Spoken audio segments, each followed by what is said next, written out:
எல்லோருக்குமே மரணம் என்பது எழுதப்பட்டது, அது எப்போதுமே வந்தாகும். அந்த மரணம் வந்து இந்த இந்த ஆளோட கையினால் நான் இறக்கணுன்னு இருந்தாக்க நான் இறந்துட்டு போகிறேன், இதில் என்ன பெரிய பிரச்சனை வந்துச்சு அப்படின்னு இந்த சின்ன பையன் சொல்கிறான்.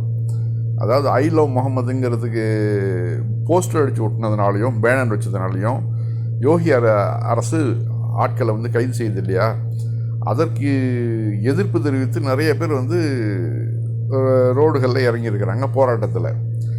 அதை தான் இந்த பையன்கிட்ட கேட்குறாங்க, இது மாதிரி நீ இப்போ இப்படி வந்திருக்கிறியே, இனி இறந்து போயிட்டா என்ன பண்ணுவேன் அப்படின்னு கேட்கும்போது தான் அந்த பையன் சொல்கிறான், இந்த இறந்து போகிறது எல்லாருக்கும் ஒன்று தானே, எல்லாருக்கும் என்னைக்காவது ஒரு நாளைக்கு இறப்பு வரத்தானே செய்யும் அப்படிங்கிறான். அந்த வீடியோவை பாருங்க. डरने से क्या फायदा है?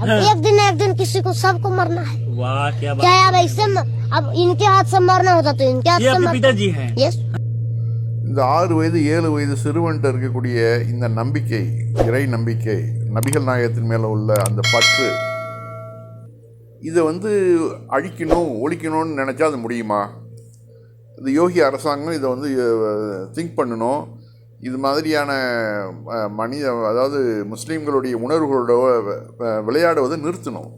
அதே போல் பாருங்கள், குஜராத்தில் அதே மாதிரி ஐ லவ் முகமதுன்னு போஸ்டர் அடித்தவங்களுக்கெல்லாம் வந்து கை விலங்கிட்டு நடு ரோட்டில் இழுத்துட்டு வராங்க. என்னமோ தேச விரோத குற்றம் செஞ்சது மாதிரி. தேச விரோத குற்றம் செஞ்சுட்டு வாக்கு திருட்டில் ஈடுபட்டு அதாவது புல்வாமா தாக்குதல் நடத்தி இந்த நாட்டு மக்களுடைய ரத்தத்தில் உயிர் வாழக்கூடிய சில ஜீவன்கள் இங்கே வந்து உலவிக்கிட்டு இருக்குது சர்வசாதாரணமாக. ஆனால் ஐ லவ் முகமதுன்னு போட்டவங்களுக்கு தேச துரோகிகள் மாதிரி கை விலங்கிட்டு நடு ரோட்டை எடுத்துகிட்டு வராங்க. அங்கே பாருங்கள் எவ்வளோ கூட்டம் ஐ லவ் முகமதுங்கிற பேனரை வச்சுக்கிட்டு கூடி இருக்கிறாங்க. இது வந்து நான் என்ன சொல்கிறேன், இதை வந்து நீங்கள் சாதாரணமாக விட்டுட்டு போயிருந்தால் அது பாட்டுக்கு ஒன்றும் இல்லாமல் போயிருக்கும். நீங்கள் வந்து இதை வந்து பிரச்சனைகள் கொண்டு வரும்போது தான் மேலும் மேலும் இது வந்து பெரிய பிரச்சனைகளாகுது. பல இந்துக்களும் இப்போ வந்து களத்தில் இறங்கியிருக்காங்க. நாங்களும் ஐ லவ் முகமது, நானும் சொல்கிறேன், என்ன கைது பண்ணு அப்படின்ட்டு எத்தனையோ பேர் வந்து களத்தில் இறங்கியிருக்கிறத பார்க்குறோம். அவர்களுக்கு நேரடியாக கேட்குறாங்க, என்ன கைது பண்ணு, இப்போ முஸ்லீம்கள்ங்கிறதால தான் நீ கைது பண்ணி உள்ளே வைக்கிற, நான் வரேன், நான் வந்து ஐ லவ் முகமது. ஒரு சாது, ஒரு சன்னியாசி, அவர் வந்து ஐ லவ் முகமதுன்னு சொல்லிவிட்டு அவர் வராரு, என்ன இப்போ கைது செஞ்சுப்பார் அப்படின்னு. அதே மாதிரி ஒரு ராஜ்புத்து, நான் ஒரு ராஜ்புத், என்ன உன்னால் கைது செய்ய முடியுமா அப்படின்னு ஒரு ஹிந்து கேட்குறாப்புல. இதெல்லாம் நம்ம பார்க்குறப்ப நம்ம என்ன நினைக்கிறது, இந்த தேவையில்லாத விஷயங்களை பெருசுப்படுத்தி இந்த அரசாங்கம் வந்து மக்களை வந்து சிந்திக்க விடாமல், அவர்களை பற்றி சிந்திக்க விடாமல் ஆக்குது.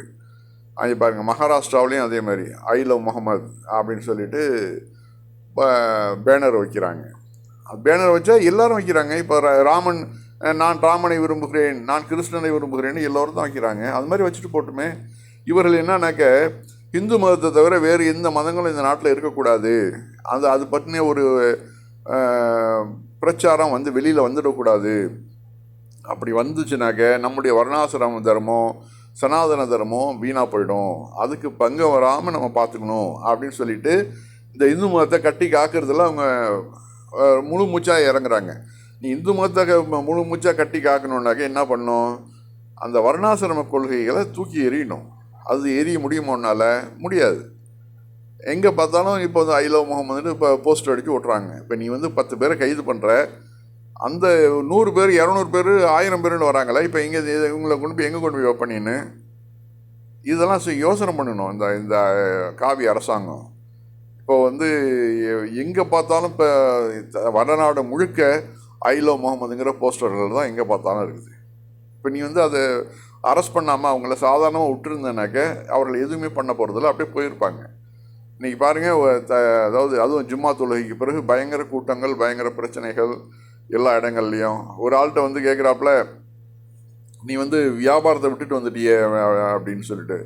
எனக்கு வியாபாரம் பெருசு இல்லை, எனக்கு முகமது தான் பெருசு, எனக்கு நபிகள் நாயகம் தான் பெருசு. காரணம் வந்து அந்த நபிகள் நாயகத்தினால் அவர்கள் பெற்ற இன்பம், அவர்கள் பெற்ற ஒரு சுயமரியாதை, அவர்கள் பெற்ற ஒரு இறை நம்பிக்கை, அதுதான் அவர்களுக்கு கை கொடுக்குது.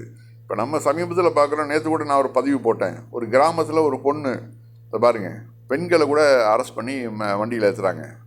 பெண்களுக்கு எதிரானது இஸ்லாம்னு சொல்கிறாங்களே, அந்த பெண்கள் தான் இன்றைக்கி ஐ லவ் முகமதுன்னு சொல்லிட்டு போலீஸ் வேனில் வந்து ஏறுறாங்க. இப்போ நாம் வந்து தஞ்சை மாவட்டத்தில் ஒரு கிராமத்தில் நம்ம பார்த்தோம், ஒரு மூதாட்டி வந்து குச்சியை தூக்கிட்டு அடிக்க வந்ததை நம்ம பார்த்தோம் இல்லையா? அது காரணம் என்னன்னாக்க ஜாதி வெறி.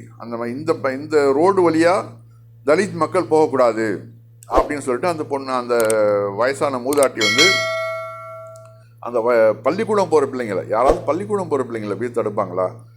எல்லாம் வந்து 10 வயசு 8 வயசு 7 வயசு அந்த பிள்ளைங்களுக்கு அவங்களுக்கு என்ன தெரியும்? ஜாதின்னா என்ன, ஒடுக்குமுறைனா என்ன, தீண்டாமன்னா என்னன்னு தெரியுமா? அந்த மக்கள் மனசில் போய் இது மாதிரி விஷத்தை விதைக்கிறீங்களே, அதை நீ தடை பண்ணுறதுக்கு முடியல உன்னால்.